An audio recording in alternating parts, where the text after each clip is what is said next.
What sequel was better than the first movie? Star Trek II, Wrath of Khan. It wasn't hard to top the snooze fest that the first Star Trek movie was. What? You saying you didn't like the 10 minutes? Practically silent scene where we have to slowly watch the shuttle? Then the Enterprise. Then the shuttle again. Then the Enterprise again from a different angle. Then their reactions in the shuttle. Then the Enterprise from slightly to the left of the last shot. Then, and here's a 5-minute shot OFHSPOCKINNN Mad Maximum. Mad Maximum 2, Road Warrior beats the shit out of the rest of them. The first is a good, low budget flick. Number 3 is dire, and it's telling that Fury Road was basically the best bits from Road Warrior stretched out into a full movie. Mad Maximum 2, The Road Warrior is seriously among the best post-apocalyptic movies of all time, and has had tremendous influence on the genre. The Rescuers Down Under. Man, that opening sequence always got me up and dancing when I was little. The Dark Knight. That's a great one because Batman Begin was really good but Dark Knight was masterpiece. Joker helped a ton. There is no better Batman villain and no better execution of the Joker than Heath Ledger's. Joaquin Phoenix is amazing, but Heath Ledger is out of this world. T2. What is amazing is that T2 came out like 8 years after the first one. T1 was a great 80s movie and T2 was a great 90s movie. X2, X-Men United. Superhero films in general pull it off better than most other genres due to structural issues. There is a lot of world building in the first film, including the hero origin story. X-Men did a lot of work establishing mutants, the X-Men, their abilities, their headquarters, their foes, and their place in the world. Once all that was out of the way, the second film had much more time to fully develop a full X-Men story. The Nightcrawler intro was awesome. Their films in general needed more Nightcrawler. Thank you. Best X-Men. Terminator was great, but T2 was fucking amazing. Everything about it. Get down geez, it's time for a rewatch. Christ, how I wish that twist was kept a secret instead of being the center point of every goddamn ad for that movie. Thor Ragnarok. The first one was boring. The second was forgettable. But they got that crazy Kiwi to direct the third one, and that movie was amazing. Further, I contend Ragnarok is the most rewatchable film in all of the MCU. I'm not saying it is the best movie, but the most enjoyable movie across multiple viewings. I love the MCU. For a decade my birthday coincided with the release of an MCU film, and it was my favorite tradition. But some of those movies are just emotionally taxing. Ragnarok was a breath of fresh air. And some serious shit happened. But it is definitely one I can watch repeatedly. My birthday is May 4th, and so many Marvel movies have come out right around then. That's even better. Mine is the 7th. Empire Strikes Back. Some people will disagree, but I will never understand why. Neither will I. Empire is the strongest, most focused Star Wars film, and even 40 years later, it shows. Shrek 2. It was everything Shrek 1 had but more.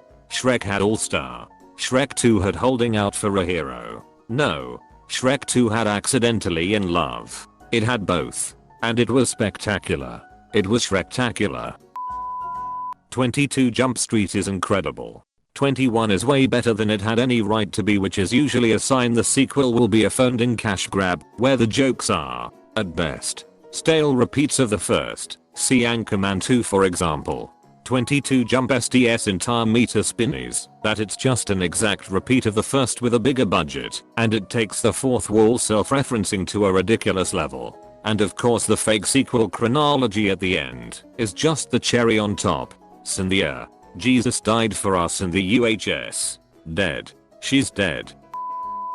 Captain America, the Winter Soldier is a little better than the first Avenger in my opinion. I feel like Winter Soldier is good for any movie, not just a comic book movie, but it would stand apart as a spy/action mystery film. It's one of my favorite films. I honestly thought that Winter Soldier is one of the best MCU films. I liked first Avenger, but then Avengers happened, and that movie really drove home how much physically stronger the others are than he is. so I worried with how they would keep up interest now that we had some perspective. But they balanced it so well and had such a fantastic story that keeps you wondering and worried because they can't really trust anyone. Such a brilliant movie. TWS is easily top 5 Marvel movies. Arguably top 3.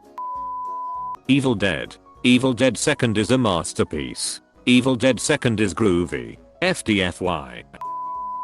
Puddington 2nd. I saw the first one and I heard they were making a second. How could they possibly make it better than the first? Asked I. Then they went and did it. I still love both of them, but the second had just a little more fun with it. Both are just so much fun that it's something that I could always put on when I'm bored.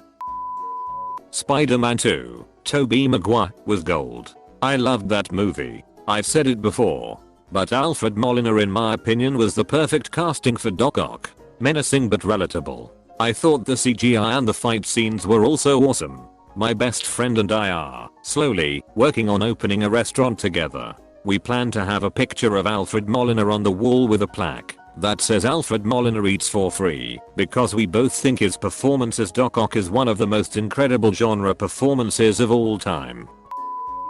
Star Wars Empire Strikes Back. Agreed.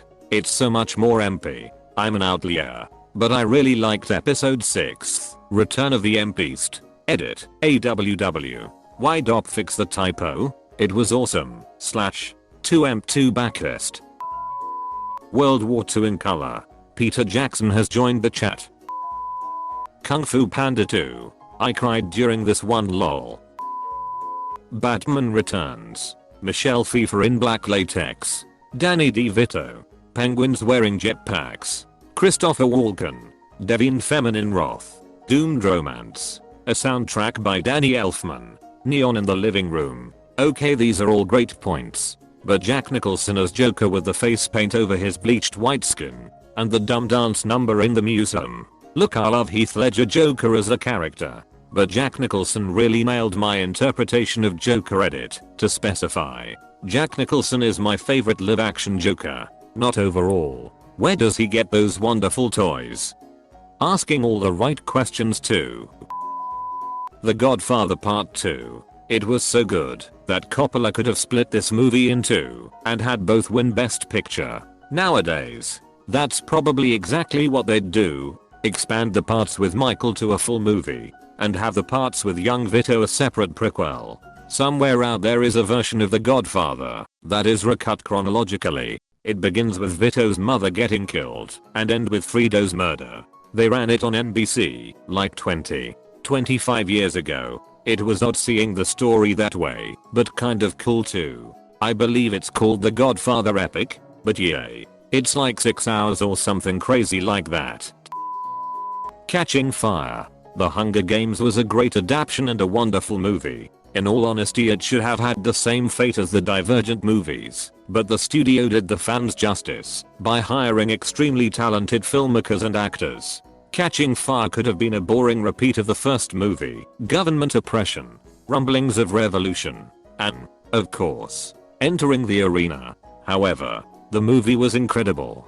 Perfect pacing, incredible writing, and, most importantly, engaged me in every single scene. I knew what was happening, but I was still gasping and sitting on the edge of my seat. Came here to say this. Just rewatch The Hunger Games, and it did do the book justice. Now starting Catching Fire, it just has a sense of budding maturity. For example, Katniss PTSD, which they could have explored more, and depth not as prominent in the first movie. Catching Fire is my favorite book of the trilogy as well. I think credit needs to go to Susan Collins. Mostly, the second book was also my favorite, and I think the reason CF is so good is because she knocked it out the park with the concept of this one. Usually sequels suck, but she somehow took the success from her first book and multiplied it by 10. Edit. Susan not Sudan. Edit again. Susan not Susan.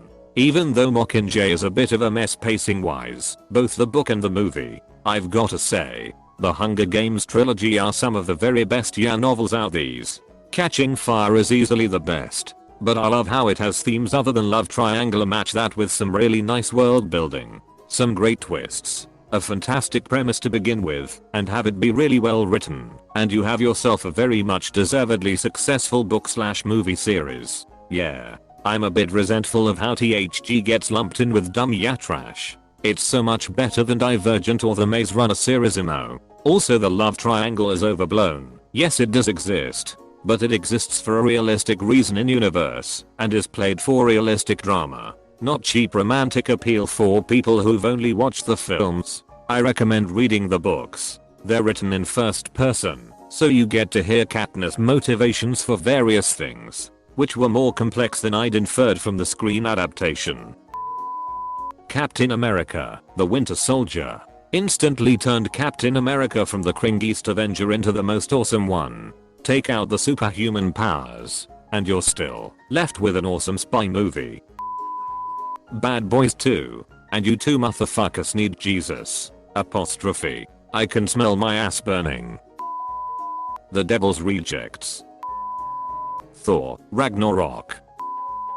The Silence of the Lambs. Both the movie and the book are superior sequels. I always forget that it's the sequel, but my god it outshines Red Dragon. Both book and both movies, movie-wise. I don't agree about the book versions. Silence of the Lambs is amazing, but Red Dragon is the only book I've ever read that legitimately disturbed me. It took a lot to finish it. Silence of the Lambs was the better movie. Red Dragon the better book, especially the character of Will Graham. Kung Fu Panda 2. I'll die on this hill. I will die with you. Catching Fire. Spider-Man 2 How to Train Your Dragon 2. I had to come way too far to find HTTYD 2. Bad Boy 2 and Rush Hour 2. Damn, he ain't gonna be in Rush Hour 3. If you are new to Tattletale TV, please subscribe. I have new videos every day. Stay tuned right now for another